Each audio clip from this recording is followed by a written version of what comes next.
আমি অলপ সুগন্ধ পাওঁ আৰু হেৰি গন্ধ পাওঁ অলপ ঘৰ এইটোৱে কেতিয়াবা বতাহ আহিলে অলপ আমাক ডিষ্টাৰ্ব দিয়ে কিন্তু আমি বগলী কোনোদিন নামাৰোঁ আৰু বগলী কোনোবা মাৰা দেখা পালে আমি গালিও পাৰোঁ পথটোৱে মন্দিৰটো সিহঁতি আছে এইটো আদৰ্শ গাঁৱৰ গেট সেই গেটৰ মাজত বগলীখিনি প্ৰতি বছৰে আহে আৰু এটা টাইমত বগলীকেইটা টাইমত গুচি যায় আৰু আমি এইগিলাখান তাকে ক'লোৱে আমি এইগিলাখান আপোনাক কোনোবা যদি মাৰিব খোজে সেইটোও আমি বাধা দিওঁ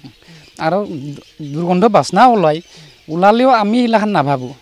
আমি কিন্তু অভ্যাস হৈ গ'ল তাৰমানে আমাৰ বাচনা পাওঁতে আমাৰ অভ্যাস হৈ গ'ল এই প্ৰকৃতিৰ এইটো এটা ব্যৱস্থাই ক'ব লাগিব আমাৰ গাঁওখন নলবাৰী জিলাৰ টিহু মৌজাৰ খোপা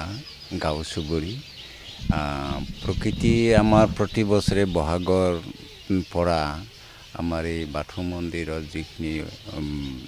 বাঁহ আছে আৰু গছ আছে তাত আহে বগলীবিলাকে পোৱালি দিয়ে তাৰপিছত আৰু এই থাকি বহাগ জেঠ আহাৰ ইয়াত থাকিব অঞ্চল বানপানী হয়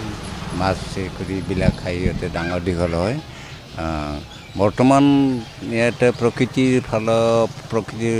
যিহেতু তেওঁলোকৰ জড়িত আমাৰ গাঁওখনত মানে অলপ অসুবিধা হৈছে এইটো অলপ দুৰ্গন্ধটো বাঢ়িছে তথাপিতো আৰু সহ অৱস্থান কৰি আমি আৰু উভয় জীয়াই বাস কৰি আছোঁ প্ৰকৃতি বগলীটো অলপ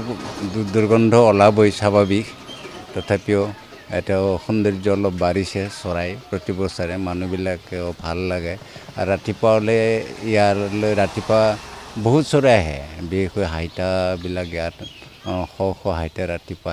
হ'লে দেখিবলৈ পালেহেঁতেন বৰ্তমান বগলীকেইটা আছে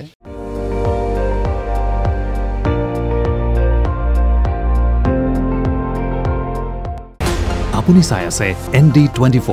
সৰ্বশ্ৰেষ্ঠ নহয় সৰ্বোত্তমৰ দৌৰত